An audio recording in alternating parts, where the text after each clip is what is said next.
Swayam Prabha. Digital India. Educated India.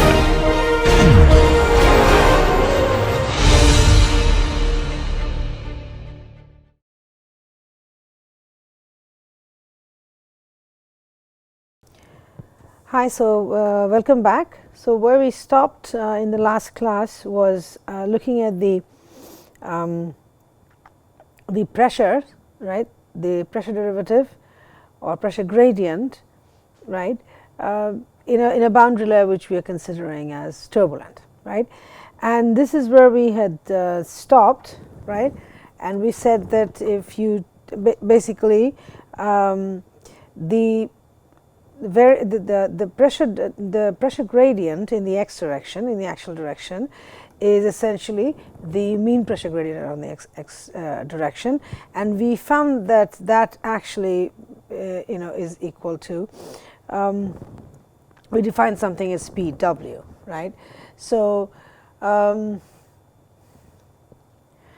Pw, which we basically, what is Pw? Essentially Pw is the pressure at the bottom wall, right? So W essentially represents wall.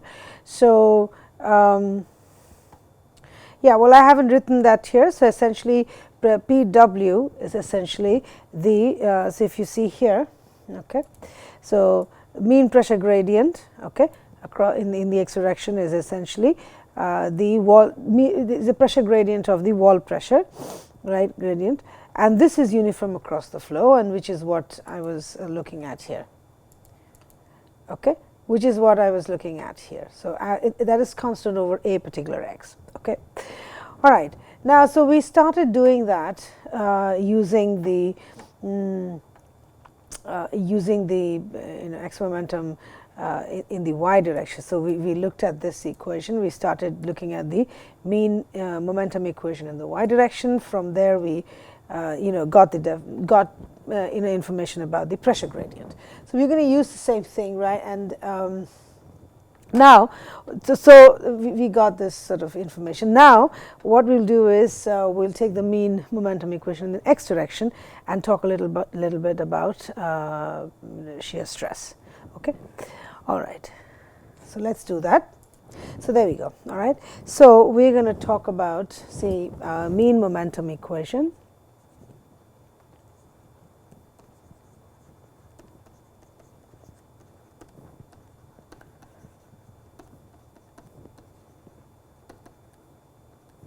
In the x direction, okay. So we'll write that as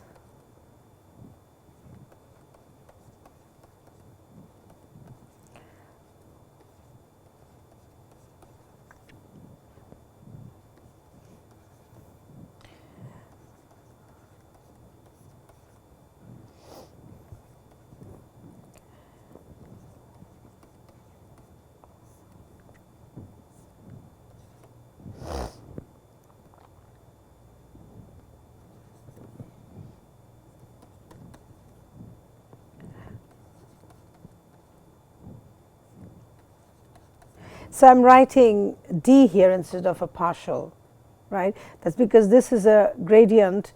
If it exists only in the x direction. There's no gradient in the y direction. It's constant, right? We've seen that, okay?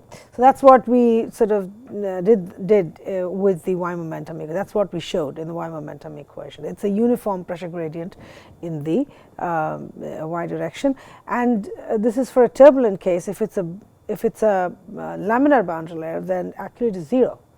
Okay, so therefore the pressure, the free stream pressure, is actually imposed onto the boundary layer. Okay, all right. So that's that. Okay, and this, well, this is essentially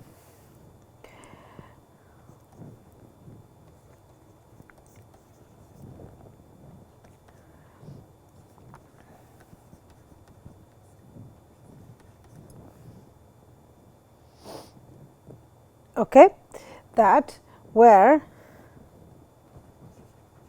if I write this like this, okay, where tau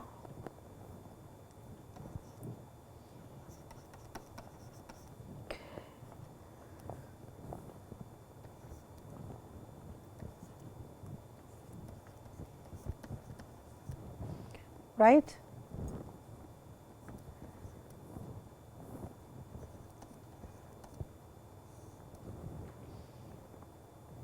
Okay, so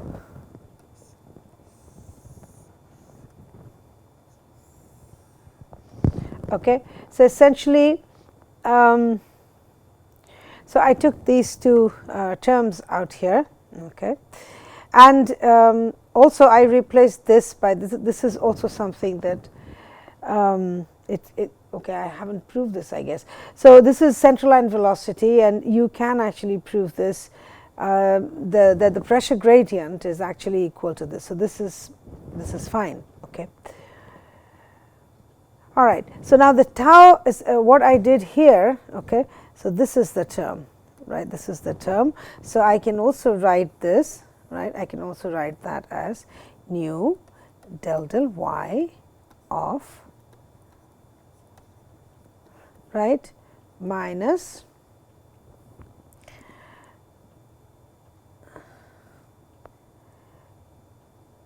del y of u dash v dash this, right, and that is why we decide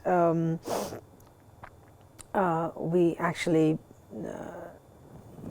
so that's how we define the tau. So if you take basically a derivative of, so del tau, so 1 by rho del tau del y, okay. Okay, so that's basically our mean momentum equation in the x direction. Okay, so what I'm saying is you could just cross check. So you could take a derivative of this. You could take a derivative of this, multiply that by tau, and see if we get back this. If we take a derivative of this tau, right, multiply that by 1 by rho, and cross check whether you get back this whole thing. Right. So that whole thing is something, and if you break it up, and so I wrote this, okay, like this. Okay, that's all. So essentially, I mean, the thing is that you could just yeah. So okay, you could just sort of write that. Okay. All right.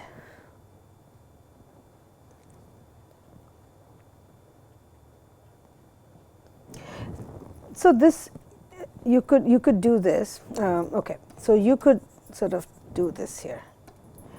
You could do this. Del y of nu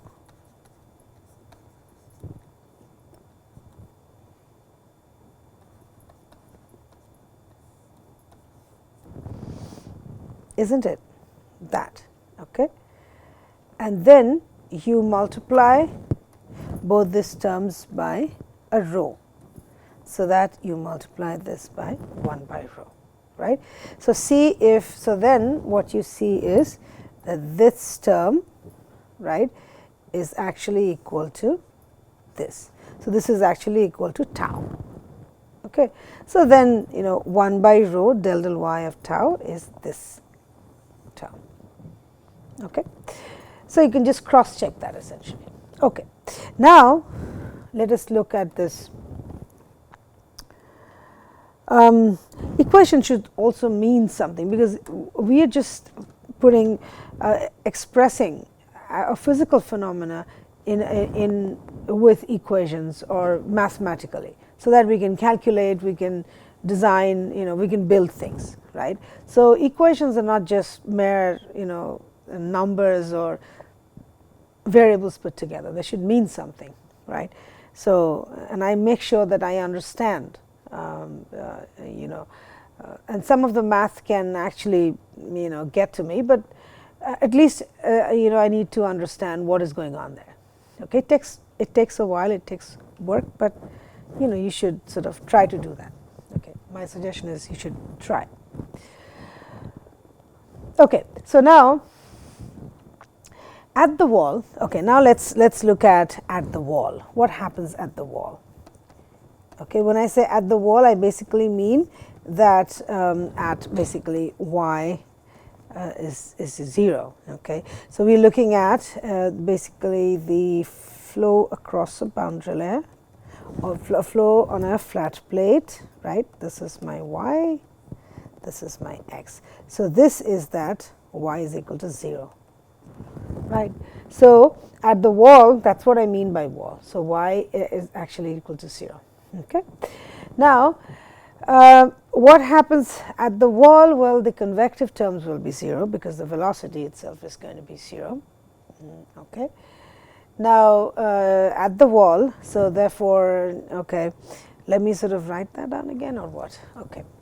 So if you see, let's take a case.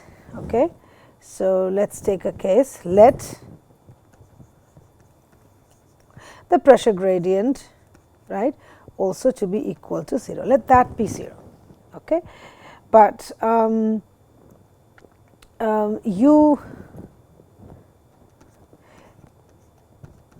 we mean these are anyway equal to 0, or these are equal to 0 at,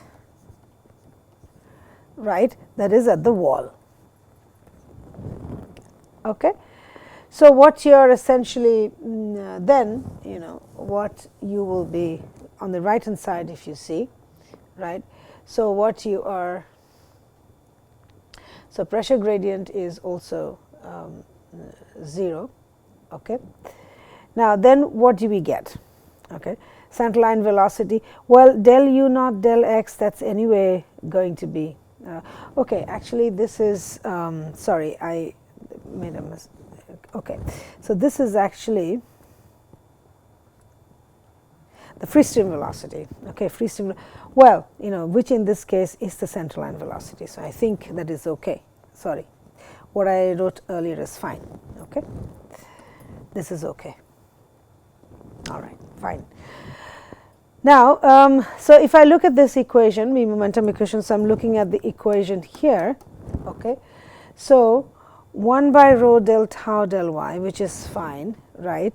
So at the wall, these things are 0. So at the wall, the flow is essentially 0. So these are also 0 because essentially the flow itself is, come to a stop there.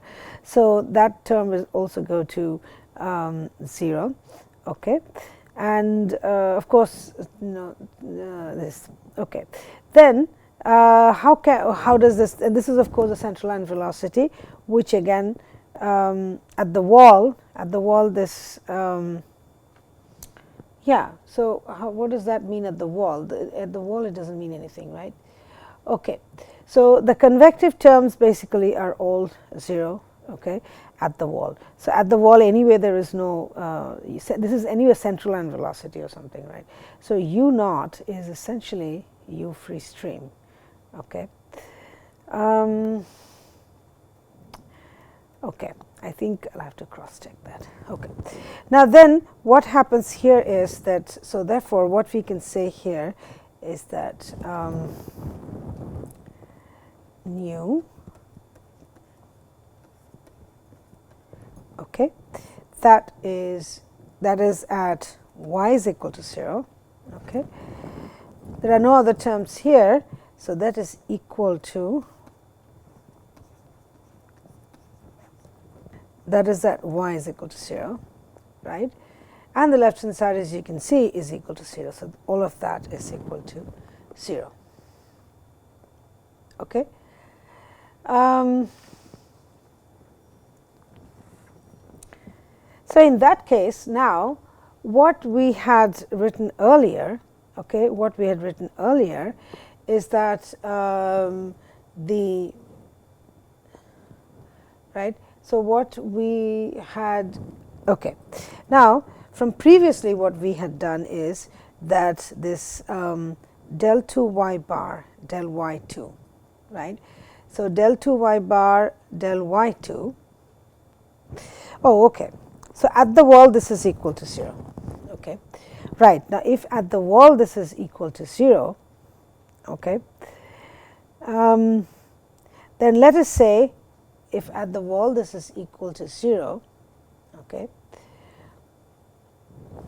Okay, So from this, okay, so let's just say now then, and we've proven earlier that dp dx is equal to d dx of, right, this is the wall pressure. That is now from, therefore, in the mean momentum equation, right, mean momentum equation in the x direction, what we get there is del tau del y, right, is equal to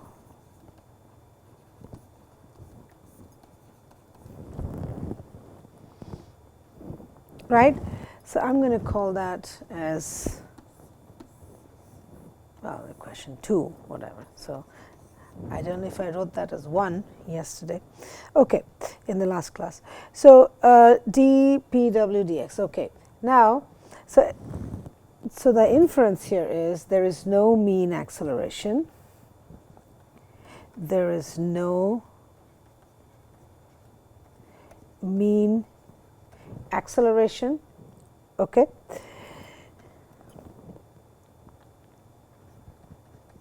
The left hand side of that equation is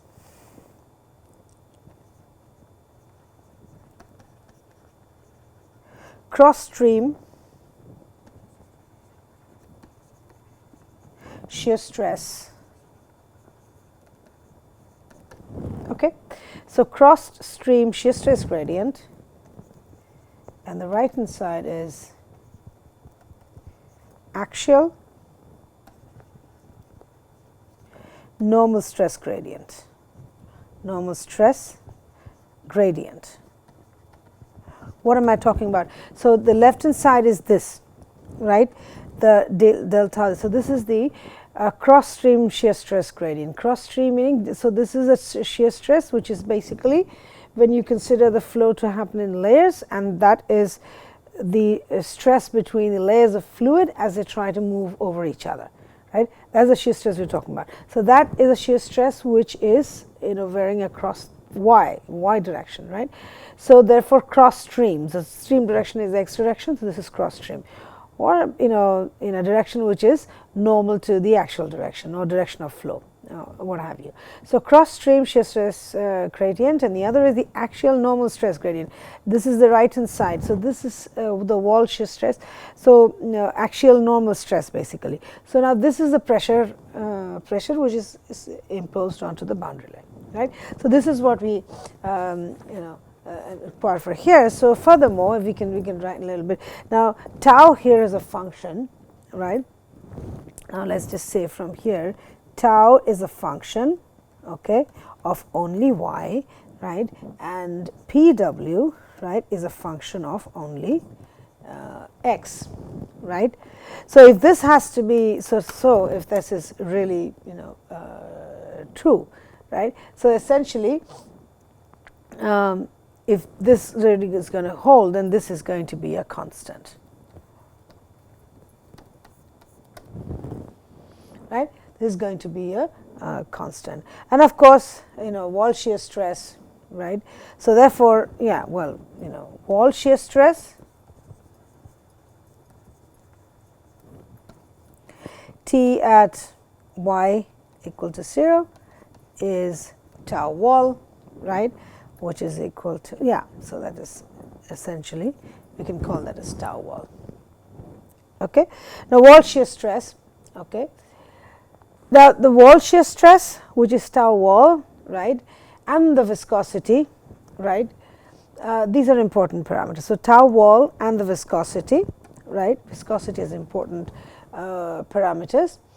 Now what we wrote previously here is the total shear stress, total stress. So that was a combination of this is the viscous stress, as you can see here. This part is the tau. This is the viscous part because you have the viscosity coefficient there, and this is the Reynolds stress, right. This is the Reynolds stress, and so the total stress is a combination of both, right. Is a combination of both. Now at the wall, however, right? We've shown that, right, at the wall, which is basically y tends to 0. So, the fluctuating components of velocity are 0, right. The convective terms of the fluid are 0 at the wall. If this is 0, right, then this part, the Reynolds stresses are also 0, which means the total stress is dominated by the viscous part, viscosity of the fluid at the wall, right. So, I think we should write that. That is an inference we can sort of, easily make, right. So, right. So, at the wall, okay, at the wall,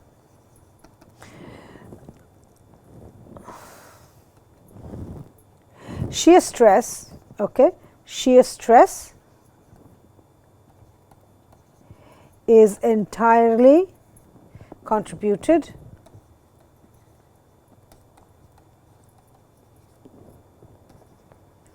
by the viscosity,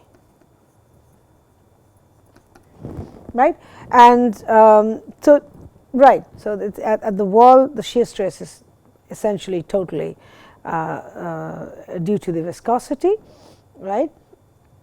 And now this becomes important. So, that means that throughout the flow, we have yet another little distance or another little length along near the wall, where the shear stress is entirely contributed by the viscosity, which means that we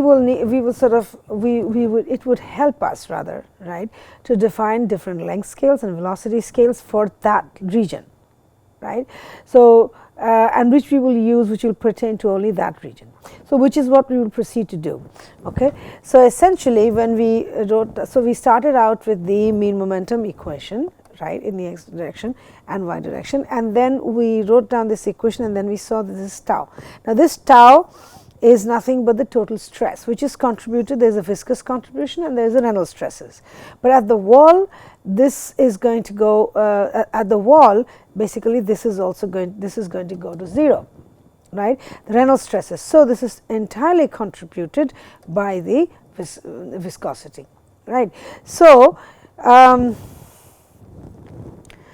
now when I say y tends to 0, y is nearly 0, right. So, what is that length scale, right, if the where the shear stress is negligible, right. So, we will proceed to do that. We will proceed to define length scales in that near wall region. So, what we basically say, this is the near wall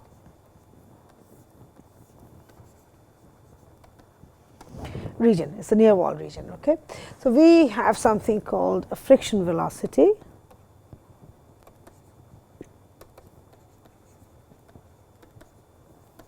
Okay.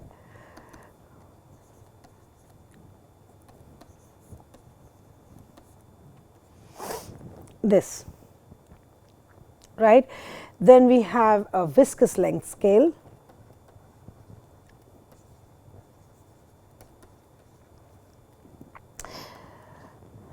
So, friction at the wall, right, it's, I mean, shear stress at the wall, tau wall. Okay. Then this viscous length scale we define as, okay,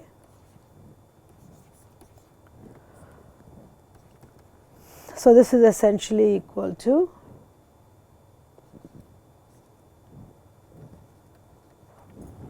this. Okay. Then we define something called a friction Reynolds number. Okay.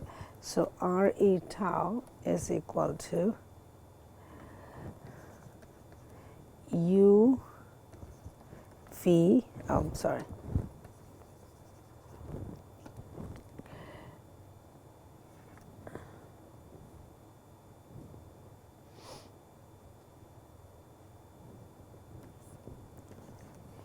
right.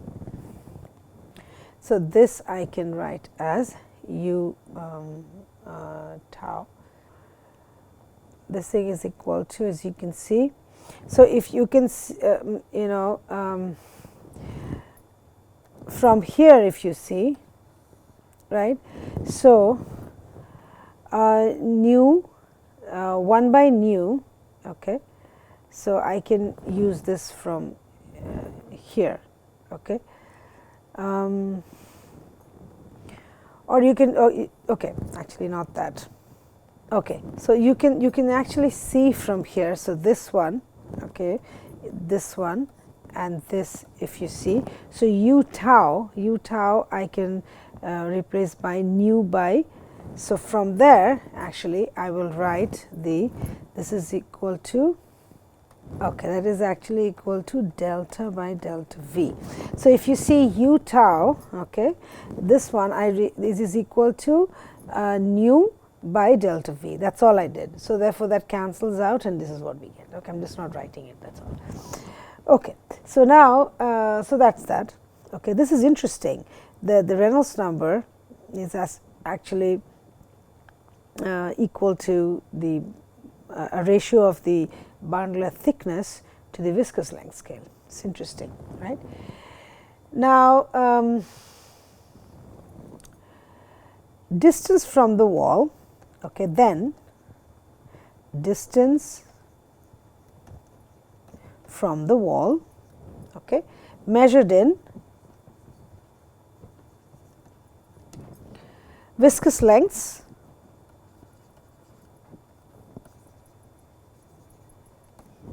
okay, or wall units.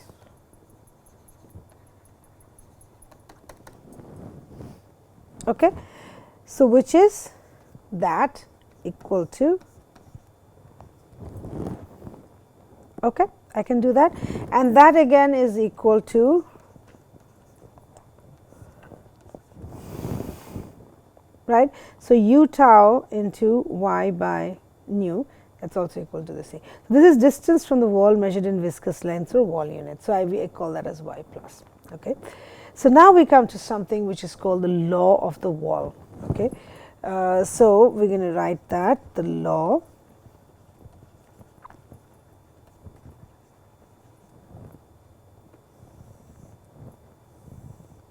So, essentially in the near wall region, what we have done here is come up with several length scales, right, several of these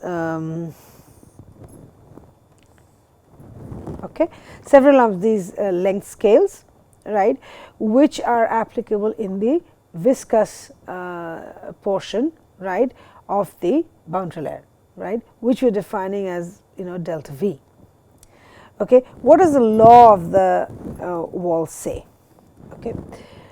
Now, at high Reynolds number close to the wall,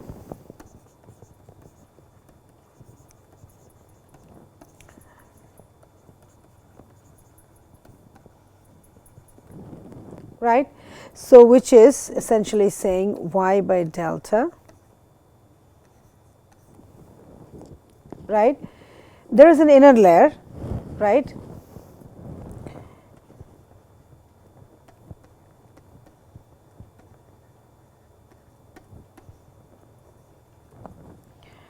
in which the mean velocity profile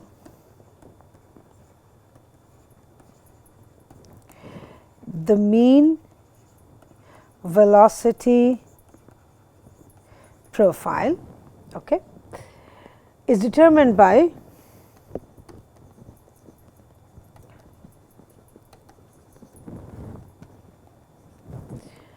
the viscous scales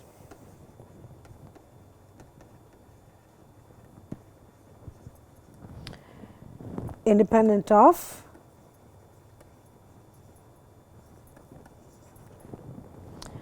delta, boundary layer thickness, and free stream velocity. Right. This is interesting that at high Reynolds number close to the wall, okay, there is an inner layer. There is an inner layer in which the mean velocity profile is determined by the viscous scales, right, independent of delta and u infinity. Okay.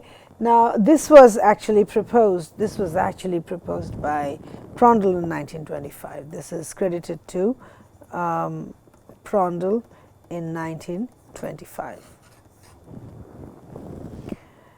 Okay, I'll do a little bit of little more. Okay, before I do a little more math, because I guess it's getting a little boring, right? So let me just say. So now, what exactly are we talking about here? Now, we didn't talk about these things when it's a laminar boundary layer. We said there is a boundary layer, right? On the upper part of the boundary layer, there is the limit at which you reach the free stream velocity, and there again the effect of the dominance of viscosity is negligible, or the effect of viscosity is negligible. So, viscosity effects are dominant within the boundary layer, and we can figure out what length this the boundary layer thickness can be, right. And for example, to give you say about 128 meters, I think I did a problem in my class. So 128 meters of a flat plate, the edge, the boundary layer thickness, right, at the end of the plate is about an inch, right. So that's how those scales are. Now we're talking about that. So that's for a laminar boundary layer case. Now we are talking about a turbulent boundary layer case, and where we find that there are even further length scales, as we saw previously for the round jet. So again, there are length scales within that boundary layer, which is near the wall, and which is a little more than just near the wall and the edge of the boundary layer. Okay, so in that context, let me just try. So we came up with scales, right? We came up with scales like this, right? So distance from the wall is measured in terms of viscous length. So then we said, a viscous length scale is defined as delta V, and that is that. And then we define a friction velocity, a friction Reynolds number, hence a Y plus. Okay. So now let me give you some numbers. This is based on research, etc. Now, if Y plus, right. So again, let me go back. What is Y plus? Y plus is Y by delta V. I think we should write that. Okay. So this one is actually, so this is the viscous length scale that we've defined. Okay. So if this Y plus, okay, is less than 50, okay, then if that is so, then direct effect, okay, of molecular viscosity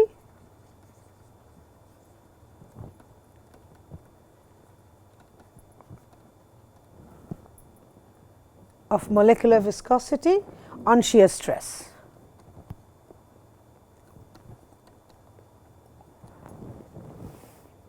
Okay, and this is then called the viscous, this is called the viscous wall region.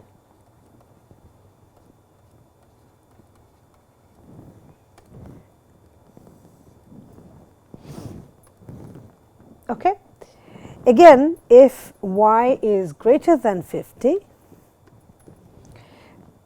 direct effect of viscosity is negligible. So, direct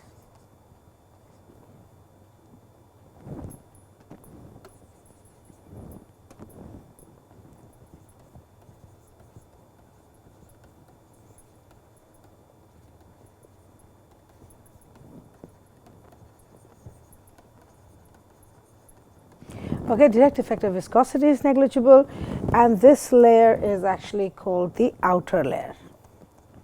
This is the outer layer.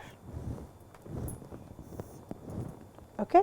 And finally, we have Y plus is less than 5, right. Here Reynolds shear stress is negligible compared to the viscous shear stress. Okay, this is like really close to the wall. So now we have some idea about how when I say close, it's only mathematically nice to write Y is equal to 0. Okay, so but we are really there's no like strict demarcation that how much is near wall, is near the wall. So if I'm really at the wall or just about at the wall, a little bit around the wall, I mean, give me some numbers, right? That's what we're trying to do. So if this y plus, right, is less than 5, okay, then Reynolds shear stress, okay, is negligible,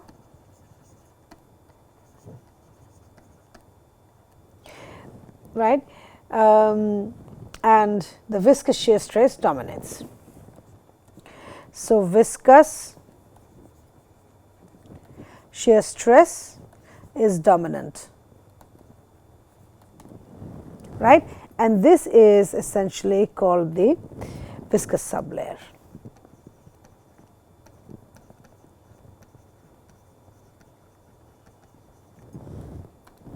This is the viscous sublayer. Okay, this is so. Therefore, now that we define some length scales, for the boundary layer, where the viscosity effects and the Reynolds stress effects, so are not, they're not working together. So if the length scale is such where it is 5 times less, it is less than 5 times of the the viscosity length scale, then there the viscous shear stress is dominant and the Reynolds shear stress is negligible. As a result, this is basically called as the viscous sublayer.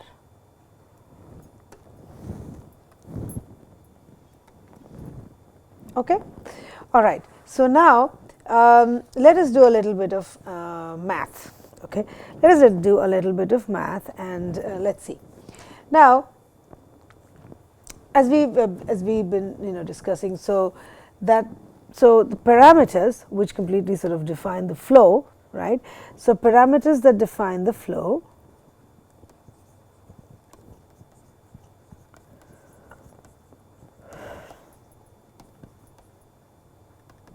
right? What could they be? Density, viscosity, length,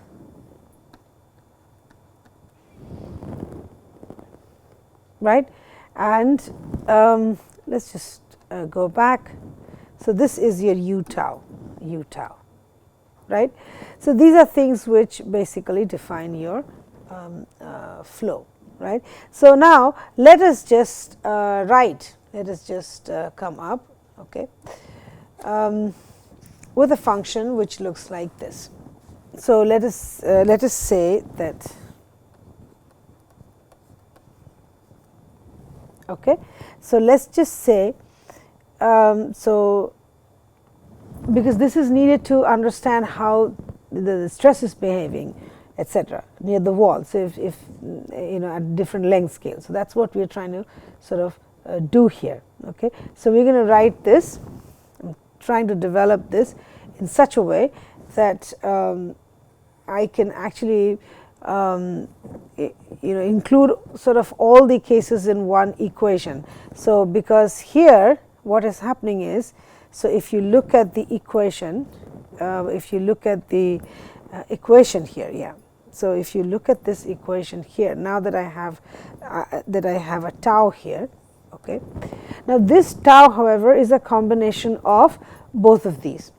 Right, but then both of these parameters, both of these parts of the shear stress do not act at all the length scales, right. So some of it is acting up only when it belongs to y plus is of a certain number, or y plus is a certain less number. So if y plus is less than 5, this part is not going to be there. This tau is going to be there only for this, right. Now mathematically that has implications. Right, if this part is gone and only this part is there, else sometimes both are there, and sometimes this is not there, and this is there. So we're just trying to see if mathematically we can do something where we write this out in a slightly using one variable, something like that. So let's just say, so this one is say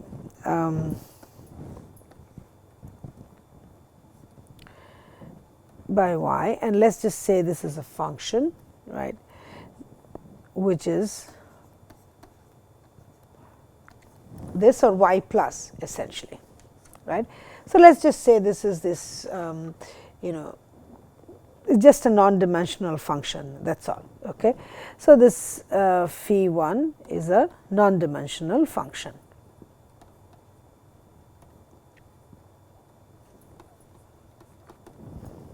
Okay. Now, then we know that y plus is by that, okay, and this we know this. Let us do some math and then we can discuss, right. Okay.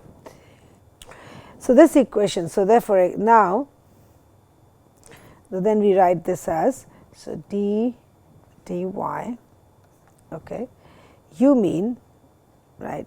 So, u mean is actually equal to u plus and u this, correct? You get that from here, is that fine? Okay, is equal to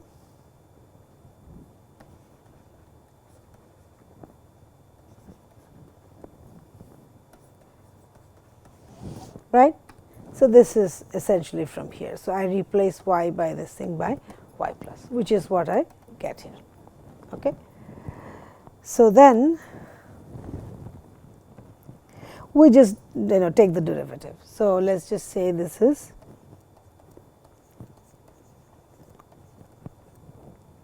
right.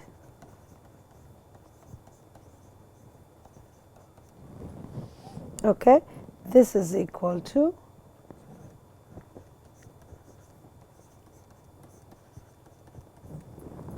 that. Okay. Now, u tau is actually equal to this, right. So, this is tau wall. Okay. Therefore,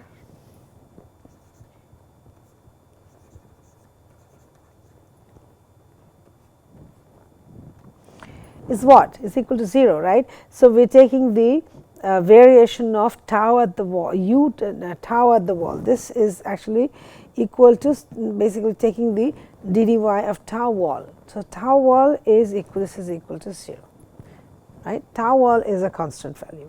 So, it does not differ along in the along y axis. Okay. So, therefore, taking derivative along the y axis of u tau, which is actually a function of tau wall, is actually equal to 0. Okay. In that case, therefore, right. So, which means this, right. So, then what do we have? So, therefore, u tau, okay. Okay. Now, that is equal to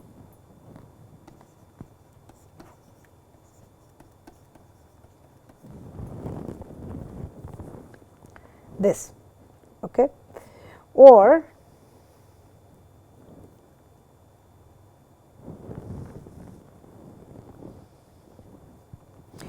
so in that case here these two will cancel out, okay, they cancel. So, then shall we, okay, I am not going to go to the next page, okay. So, I am going to just continue here, okay. Then, so or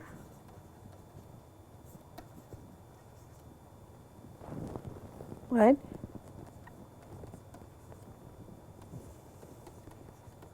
this, okay, then or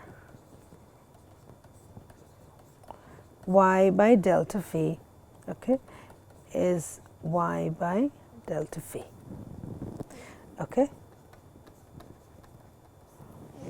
So, or du this is equal to this, right.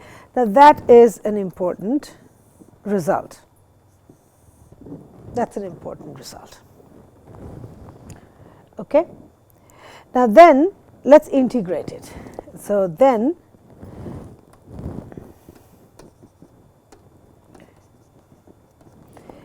u plus actually, so u plus is actually an integral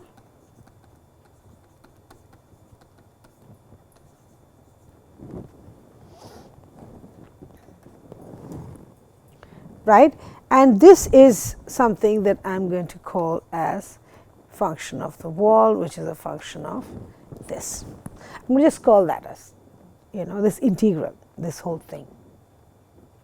Okay. So, u plus is essentially that. Now, using that, so now if I use that, okay, now let's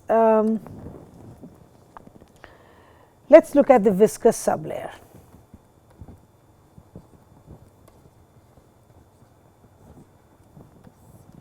Okay. If I look at the viscous sublayer, now from the no slip condition,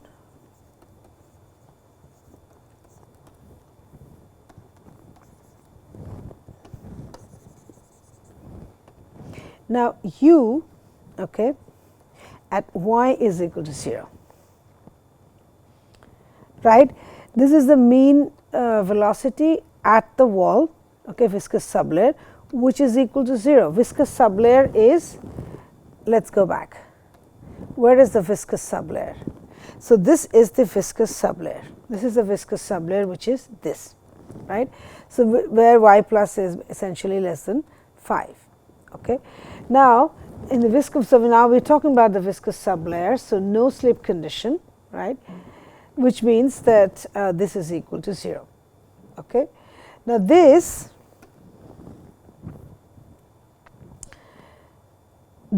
means that u plus, right, which is equal to u mean by u tau, right, okay, and this is equal to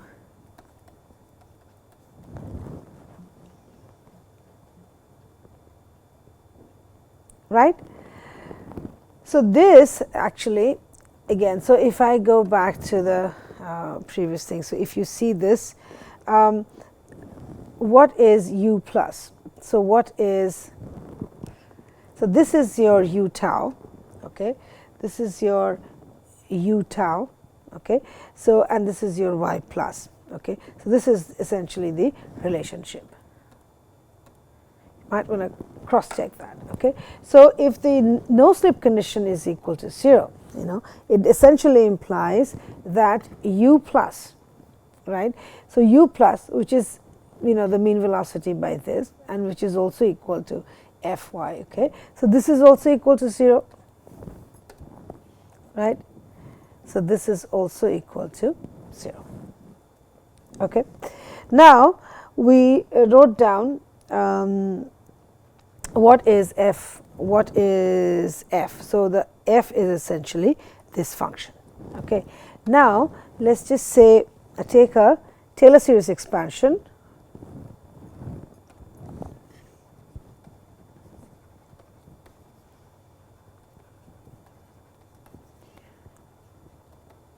okay, Taylor series expansion of this function, right, when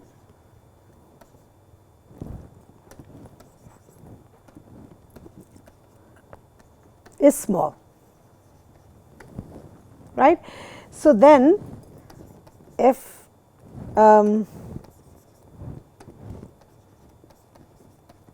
okay, if I expand that, so that is going to be this,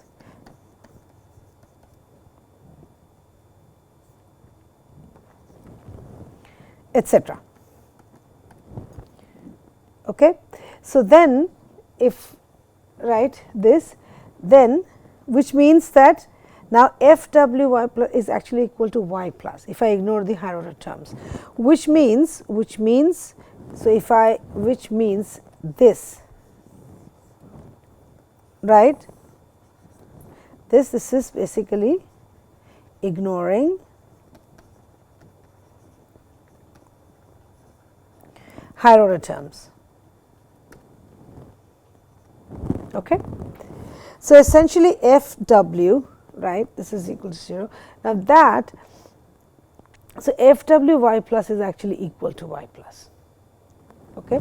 So, therefore,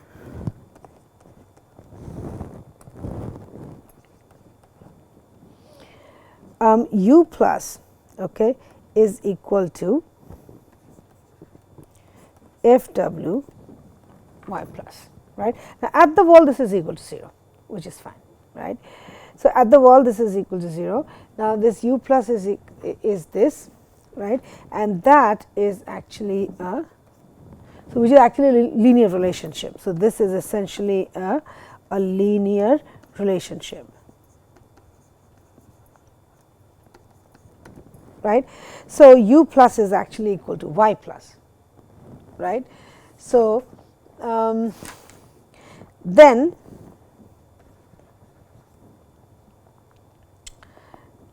du plus dy plus, right, is equal to 1. Okay. So, this is something that is important. This is happening in the viscous sublayer. Okay. Now, I will do a few things. So, then there is this was the law of the wall, right. So, the law of the wall, we said that things are a little different, very close to the wall, you know. Now, and we said it is different, and then we defined some viscous length scales, which is something like this, right. So, this is the viscous sublayer that we are talking about. This is the viscous wall region, right, and this is the viscous sublayer where only viscosity, even in a turbulent flow, only viscosity effects are dominant, turbulent regions are not. Okay. We did that, and then we are trying to figure out some numbers, etc., etc., and what we have figured out here in the viscous sublayer, right, no slip condition, this and that, right, we have figured out that u plus, okay, is actually equal to y plus, and it is a linear relationship, and u plus this is 1. Okay, this is the viscous sublayer. So, we will discuss this a little further in the next class. I will stop for today. Thank you.